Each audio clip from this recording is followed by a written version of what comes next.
മതേതര വിശ്വാസികൾ ഞങ്ങൾക്ക് പിന്തുണ നൽകി വെറും 13 ദിവസം മാത്രം ഒരു സംഘടന അല്ല, അതുതന്നെ ഒരു സോഷ്യൽ സംഘടന രൂപീകരിച്ചിട്ട് 13ാമത്തെ ദിവസം തെരഞ്ഞെടുപ്പ് കളരിയിലേക്ക് ഇറങ്ങിയ ഞങ്ങൾക്ക് വലിയ ജനകീയ പിന്തുണ ഞങ്ങൾക്ക് ലഭിച്ചിട്ടുണ്ട്. 3920 വോട്ട് ചേലക്കരയെ സംബന്ധിച്ച് കമ്മ്യൂണിസ്റ്റ് കോട്ടയിൽ നിന്ന് ഞങ്ങൾക്ക് പിടിക്കാൻ കഴിഞ്ഞു എന്നത് കഴിഞ്ഞ 2.5-3 മാസമായി ഞാൻ സംസാരിച്ചു കൊണ്ടിരിക്കുന്ന പിണറായിസത്തിനെതിരെയുള്ള വോട്ടാണ്. ഈ ഗവൺമെന്റിന്റെ പല ചെയ്തികളും ബഹുജന സമക്ഷത്തിലേക്ക് കൊണ്ടുവരാൻ കഴിഞ്ഞ 2.5 മാസത്തിനിടക്ക് എനിക്ക് സാധിച്ചു.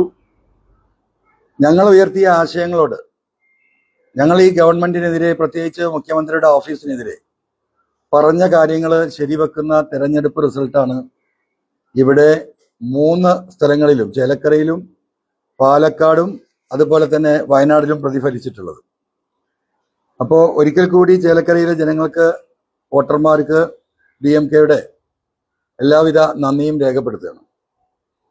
ഇപ്പോൾ ചില ചർച്ചകളൊക്കെ ഞാൻ കണ്ടു. ഞങ്ങൾ പിടിച്ച വോട്ട് 4000 വോട്ട് മതിയായില്ല എന്ന നിലക്ക്. അപ്പം എനിക്കതിൽ പറയാനുള്ളത്, കേരളത്തിന്റെ രാഷ്ട്രീയം ഇപ്പോൾ പരിശോധിച്ചാൽ കേരളത്തിലെ 140 മണ്ഡലങ്ങളിൽ ഒറ്റക്കൊറ്റക്ക് മത്സരിച്ചാൽ ഈ 3920 വോട്ട് പിടിക്കാൻ ശേഷിയുള്ള എത്ര പാർട്ടികളുണ്ട് എന്ന് ഇപ്പോൾ ഈ വിമർശിക്കുന്നവർ ആലോചിക്കേണ്ടതുണ്ട്. ഒന്ന് CPM, ഒന്ന് കോൺഗ്രസ്, ഒന്ന് BJP.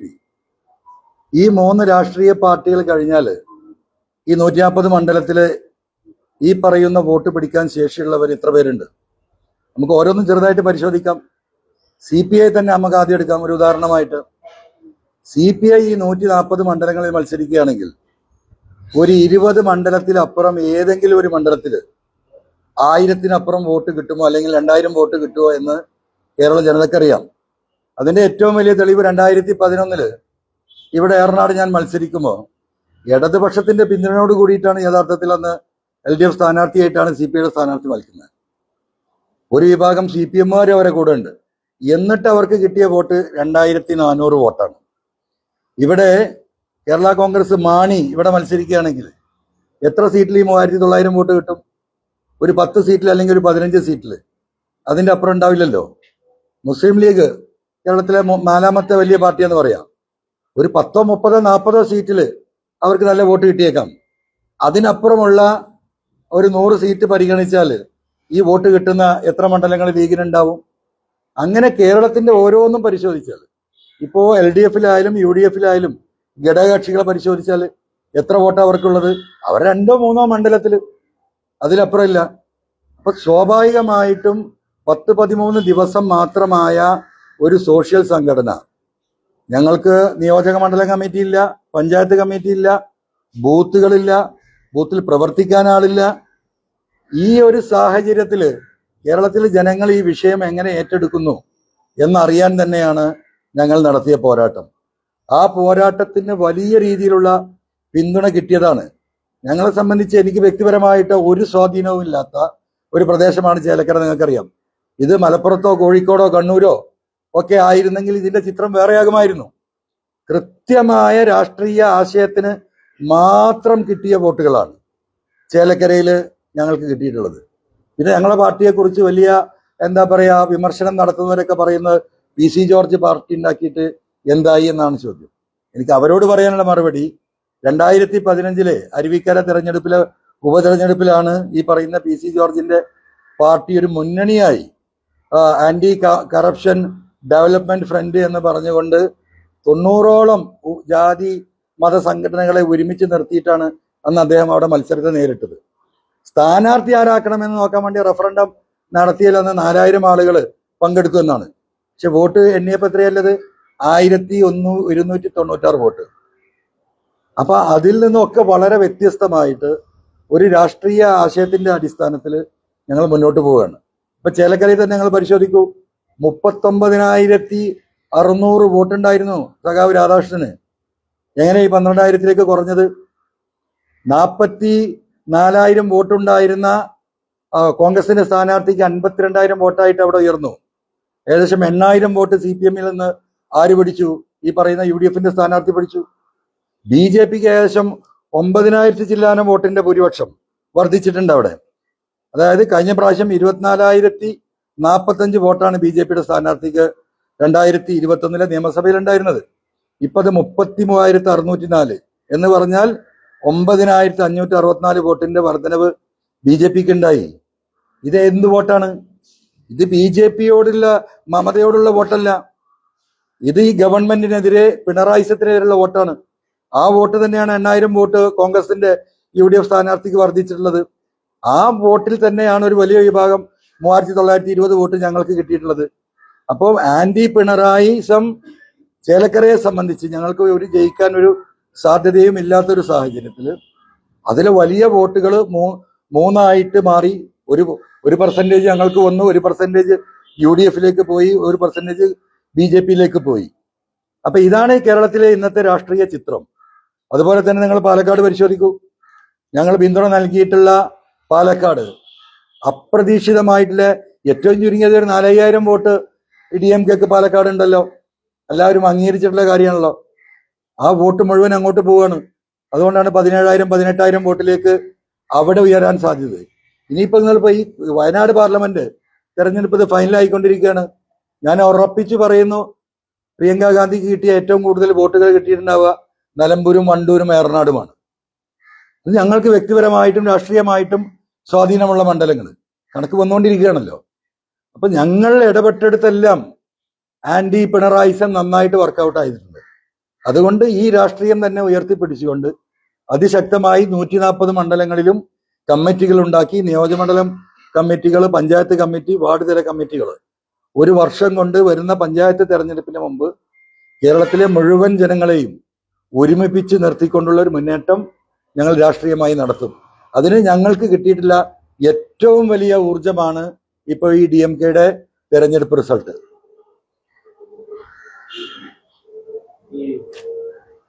പാലക്കാടാണെങ്കിലും വയനാട്ടിലാണെങ്കിലും ഭൂരിപക്ഷം വർദ്ധിച്ചത് DMK-യുടെ കൂടി പിന്തുണകൊണ്ടാണ് പറയുന്നത്. അതെ, ഇതില് അങ്ങയുടെ LDF-ന്റെ ഭാഗത്തുനിന്നാണ് UDF-ന്റെ ഭാഗത്താണ് അങ്ങയുടെ പാർട്ടിയിലേക്ക് നമ്മളിൽ വോട്ട് വരുന്നത് ഏകദേശം 80% CPM-ൽ നിന്നും ഇടതുപക്ഷത്തു നിന്നുമാണ്. 80% of voters supporting DMK from LDF. അതിനൊരു തർക്കമില്ല.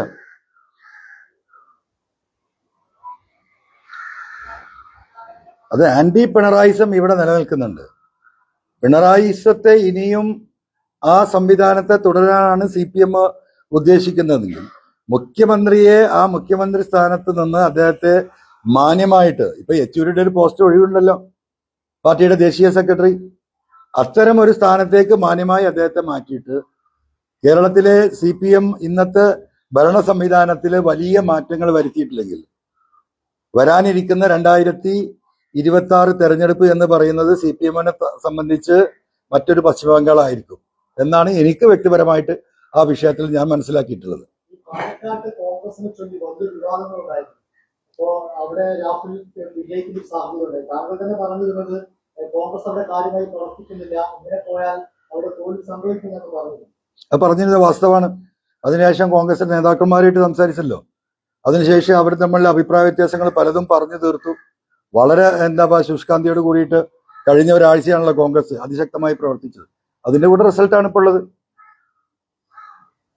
നമ്മൾ വസ്തുതകളാണ് ചൂണ്ടിക്കാണിച്ചു കൊടുത്തത്. നമ്മൾ വെറുതെ പറയല്ലേ ഏത് പഞ്ചായത്തിലാണ് പ്രശ്നം, എവിടെയാണ് കോൺഗ്രസിന്റെ ഇന്റേണൽ പ്രോബ്ലംസ് എന്നുള്ളത് നമ്മളുടെ അറിവുകൾ നമ്മൾ നേതാക്കന്മാരുമായിട്ട് കൺവേ ചെയ്തിരുന്നു. അവരത് ഇടപെട്ടു, അതനുസരിച്ചുള്ള റിസൾട്ട് ഉണ്ടായി. പിന്നെ പാലക്കാടിനെ സംബന്ധിച്ച് നമുക്കറിയാം, കേരളത്തിലെ പൊതുസമൂഹം എടുത്ത നിലപാട് ആന്റി ഫാസിസമാണ്, ആന്റി RSS ആണ്, ആന്റി വർഗീയതയാണ്. അതുകൊണ്ട് തന്നെയാണ് വേറെ ഒരു കാര്യം ആലോചിക്കാതെ അവിടെ ആ രീതിയിൽ വോട്ടുകൾ വന്നത്. അവസാനമായിട്ട് ക്രിസ്ത്യൻ വോട്ടുകൾ ഒരുമിച്ച് കോൺഗ്രസിലേക്ക് BJP-യിലേക്ക് പോകുന്നു എന്ന വാർത്തകളൊക്കെ ഉണ്ടായിരുന്നല്ലോ. അതൊന്നും ഒരു അടിസ്ഥാനപരമായിരുന്നില്ല എന്ന് ഇപ്പൊ പാലക്കാട് തെരഞ്ഞെടുപ്പ് തെളിയിച്ചിരിക്കുകയല്ലേ. DMK പ്രവർത്തകർ അവസാന ഘട്ടത്തിൽ വളരെ സജീവമായിട്ട് മിൻഹാജ് അടക്കം നിങ്ങൾക്കറിയാം പല ബൂത്തുകളിലും ഭക്ഷണം വരെ എത്തിച്ചു കൊടുത്തത് DMK-യുടെ പ്രവർത്തകര് നമ്മുടെ സ്ഥാനാർത്ഥിയായിരുന്ന മിൻഹാജിന്റെ നേതൃത്വത്തിൽ. നിങ്ങൾ പലരും അത് റിപ്പോർട്ട് ചെയ്താണല്ലോ. ചേലക്കര അങ്ങ് എത്ര വോട്ടായിട്ട് പ്രതീക്ഷിക്കുന്നു? നമ്മൾ 5000 വോട്ട് പിടിക്കുക എന്നുള്ള ഉദ്ദേശത്തോട് കൂടിയിട്ടായിരുന്നു നമ്മൾ പോരുന്നത്. ഒരു 5000 എങ്കിലും പിടിക്കണം. അത് 3920 നിന്നും ഒരു 1000 വോട്ടിന്റെ കുറവ് വന്നു. ആ സത്യത്തിൽ അതിലേറെ വോട്ട് നമുക്ക് കിട്ടുമായിരുന്നു. എന്ത് സംഭവിച്ചു കഴിഞ്ഞാൽ പാലക്കാട് തെരഞ്ഞെടുപ്പ് ഒരാഴ്ച നീണ്ടപ്പോ പാലക്കാട് ഉണ്ടായിരുന്ന മുഴുവൻ നേതാക്കളും UDFന്റെയും LDFന്റെയും നേതാക്കൾ, പ്രത്യേകിച്ച് LDFന്റെ നേതാക്കന്മാര് ഒരാഴ്ചയിലധികം ഈ പറയുന്ന ചേലക്കരയിൽ വന്നിട്ട് ഞങ്ങളെ ഡിഫെൻഡ് ചെയ്യാനാണ് നോക്കിയത്. ഓരോ വീടുകളും കയറി ഇറങ്ങി ആ വോട്ടുകൾ തടുക്കാനുള്ള വലിയ ശ്രമം നടത്താൻ LDFന് സാധിച്ചു, ഇലക്ഷൻ നീണ്ടതുകൊണ്ട്. അല്ലെങ്കിൽ ഒരു 7000 വോട്ടിലേക്ക് ഞങ്ങൾ എത്തുന്ന രാഷ്ട്രീയ സാഹചര്യം അവിടെ ഉണ്ടായിരുന്നു. ഇപ്പൊ ഈ പ്രതിപക്ഷമായിട്ട് സഹിച്ചാണ് ഇപ്പൊ മുന്നോട്ട് പോയത് പാലക്കാട്. ഇനി എങ്ങനെ അങ്ങനെ തന്നെ മുന്നോട്ട് പോകാനാണ് ഉദ്ദേശിക്കുന്നത്? അല്ല, നമ്മുടെ രാഷ്ട്രീയം പറഞ്ഞുകൊണ്ട് ഈ പറഞ്ഞല്ലോ, ഞങ്ങൾ ഉയർത്തിയ ആന്റി പിണറായിസം, ആന്റി ഫാസിസം, ഈ 2-3-4 വിഷയങ്ങൾ ഉയർത്തിക്കൊണ്ട് നമ്മൾ സംഘടനാ സംവിധാനം ശക്തിപ്പെടുത്തി മുന്നോട്ട് പോകും പഞ്ചായത്ത് തിരഞ്ഞെടുപ്പ് വരെ. ആ പഞ്ചായത്ത് തിരഞ്ഞെടുപ്പിന്റെ ഈ ഒരു വർഷക്കാലത്തിനൊക്കെ പാർട്ടി എത്രത്തോളം ശക്തിപ്പെടുത്താൻ സാധിക്കുമോ ആ ഒരു സമയത്തുള്ള രാഷ്ട്രീയ സാഹചര്യം ആലോചിച്ചുകൊണ്ട് നമ്മൾ ഈ പറയുന്ന ആന്റി നെക്സസ് പൊളിറ്റിക്സുമായിട്ട് മുന്നോട്ട് പോവുക എന്ന് തന്നെയാണ് പൊതുവായിട്ട് തീരുമാനമെടുത്തിട്ടുള്ളത്. പഞ്ചായത്ത് തെരഞ്ഞെടുപ്പ് സജീവമായിട്ട് DMK സ്ഥാനാർത്ഥികൾ 14 ജില്ലയിലും വളരെ സജീവമായിട്ടുണ്ടാവും. അതിന്റെ പ്രചോദനമാണല്ലോ ഈ 4000 വോട്ട് എന്ന് പറയുന്നത്. ഇത്രയും നിങ്ങൾക്കറിയാം, LDFന് 98 MLA-മാര്, അതിൽ 10-21 മന്ത്രിമാര്, 10-20 8-10 MP-മാര്, കോൺഗ്രസിനെ സംബന്ധിച്ച് പ്രതിപക്ഷ നേതാവ് ഉൾപ്പെടെയുള്ള 10-40 MLA-മാര്, 10-20 MP-മാര്, BJPയെ സംബന്ധിച്ച് വലിയ കേന്ദ്രമന്ത്രിമാർ ഉൾപ്പെടെ ഇവരെല്ലാം കൂടെ ചവിട്ടി മതിച്ച ഒരു ഇഞ്ച് നീങ്ങാൻ ഗ്യാപ്പില്ലാത്ത മണ്ഡലത്തിൽ നിന്നാണ് ഈ 3920 വോട്ട് വാങ്ങുക എന്ന് പറഞ്ഞാൽ അത് ചെറിയ രാഷ്ട്രീയമല്ലല്ലോ. നിങ്ങൾ 2000 മുമ്പുള്ള തെരഞ്ഞെടുപ്പ് ഒന്ന് പരിശോധിച്ച് നോക്കിയാൽ ഇവിടെ കുറെ പാർട്ടികൾ ഉണ്ടായിരുന്നല്ലോ. അവരൊക്കെ സിംഗിൾ ആയിട്ട് മത്സരിക്കുമ്പോൾ അറിയാം, 100 വോട്ട് കിട്ടാൻ ഒരു മണ്ഡലത്തിൽ കിട്ടാൻ ഗതിയില്ലാത്ത ഘടകകക്ഷികൾ കോൺഗ്രസിന്റെ കൂടെയുണ്ട്, ഈ പറയുന്ന LDFിലുണ്ട്. 100 വോട്ട് ഒരു മണ്ഡലത്തിൽ കിട്ടാത്തവരാണ് മഹാഭൂരിപക്ഷം. 500 വോട്ട് രേക്കാൻ കഴിയില്ല. അവിടെയാണ് ഒരു കൊട്ടൻ പാറപ്പുറത്ത് CPM-ന്റെ ഉരുക്ക് കോട്ടയിൽ 40,000 വോട്ട് ഭൂരിപക്ഷമുള്ള ഒരു മണ്ഡലത്തിൽ ഈ രീതിയിൽ ഒരു മുന്നേറ്റം നടത്താൻ സാധിച്ചുവെങ്കിൽ അതൊരു ചെറിയ കാര്യമായിട്ടല്ല, വലിയ കാര്യമായിട്ട് തന്നെയാണ് കേരള ജനത കണക്കാക്കുന്നത്.